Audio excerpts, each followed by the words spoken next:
নমস্কাৰ, আন এটি নতুন ভিডিঅ'লৈ আপোনালোক সকলোকে স্বাগতম জনাইছোঁ। আজি প্ৰথম প্ৰশ্ন হ'ল শিক্ষণ কাৰ্য সফলতা লাভ কৰাৰ বাবে শিক্ষা কেইটা ভাগত বৰ্গীকৰণ কৰা হৈছে আৰু কি কি? ইয়াত হৈছে তিনিটা ভাগত সংজ্ঞানাত্মক, আৱেগমূলক আৰু মনস্তত্ত্বমূলক, অৰ্থাৎ কগনিটিভ, এফেক্টিভ আৰু সাইকোমোটৰ। শিক্ষাৰ্থীসকলৰ শিক্ষাৰ ক্ষেত্ৰত সফলতাৰ সংজ্ঞানাত্মক দিশটোৰ ওপৰত কোনে গুৰুত্ব আৰোপ কৰিছিল? ইয়াৰ উত্তৰ হৈছে চিকাগো বিশ্ববিদ্যালয়ৰ অধ্যাপক বেঞ্জামিন ব্লুমে। সংজ্ঞানাত্মক ক্ষেত্ৰ বা কগনিটিভ ডমেইনক ব্লুমে কেইটা স্তৰত ভাগ কৰিছে আৰু কি কি? ইয়াৰ উত্তৰ হৈছে 6টা: জ্ঞানবোধ, প্ৰয়োগ, বিশ্লেষণ, সংশ্লেষণ আৰু মূল্যায়ন। সংজ্ঞানাত্মক ক্ষেত্ৰৰ একেবাৰে নিম্নতম স্তৰটোৰ নাম কি? ইয়াৰ উত্তৰ হৈছে জ্ঞান। শিক্ষাৰ্থীয়ে কোনটো স্তৰত কেৱল মুখস্থ কৰিলেই হয়? ইয়াৰ উত্তৰ হৈছে জ্ঞান স্তৰত। স্মৰণ, চিনাক্তকৰণ, বিশেষীকৰণ, সাৰ্বজনীনতা, নক্সা, ঘটনা আদি কোনটো স্তৰ অন্তৰ্ভুক্ত হয়? ইয়াৰ উত্তৰ হৈছে জ্ঞান স্তৰ। সংজ্ঞানাত্মক ক্ষেত্ৰৰ জ্ঞান স্তৰৰ ওপৰৰ স্তৰটিৰ নাম কি? ইয়াৰ উত্তৰ হৈছে বোধ বা কম্প্ৰিহেনশ্যন। কোনটো স্তৰত শিক্ষাৰ্থীয়ে মূৰ্ত মাধ্যমেৰে জ্ঞান আহৰণ কৰে? ইয়াৰ উত্তৰ হৈছে বোধ স্তৰত। মূৰ্ত মাধ্যম বুলিলে কোনকেইটা দিশক বুজা যায়? ইয়াৰ উত্তৰ হৈছে অৰ্থকৰণ, ভাৱানুবাদ আৰু ব্যাখ্যাকৰণক বুজায়।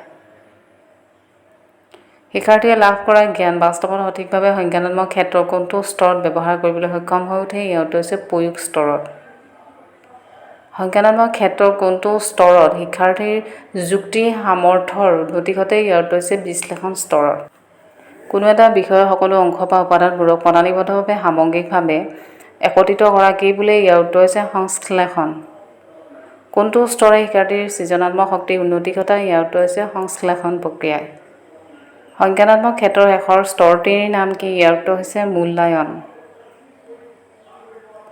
সংজ্ঞানাত্মক ক্ষেত্ৰৰ উদ্দেশ্য কি? ইয়াৰ উত্তৰ হৈছে শিক্ষাৰ্থীৰ উপযুক্ততা বিচাৰ কৰা, যুক্তিকৰণ, শুদ্ধ সংশ্লেষণ, বিশ্লেষণ, তুলনা, সাধাৰণীকৰণ আদি দিশবোৰৰ উন্নতি সাধন কৰি শিক্ষাৰ্থীৰ মনস্তাত্ত্বিক আৰু বৌদ্ধিক দিশৰ উন্নতি সাধন কৰা।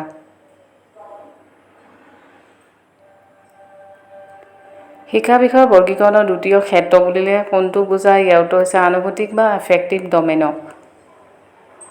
শিক্ষাৰ আনুভূতিক দিশ বুলিলে কি বুজা যায়? ইয়াৰ উত্তৰ হৈছে শিক্ষাৰ্থীৰ ইচ্ছা, আগ্ৰহ, অনুভূতি, প্ৰকাশভংগী আৰু সমাযোজন। আনুভূতিক দিশৰ লগত জড়িত স্তৰকেইটা কোনে আগবঢ়াইছে? ইয়াৰ উত্তৰ হৈছে 1964 চনত কেটৱেল আৰু তেওঁৰ লগৰীয়াসকলে।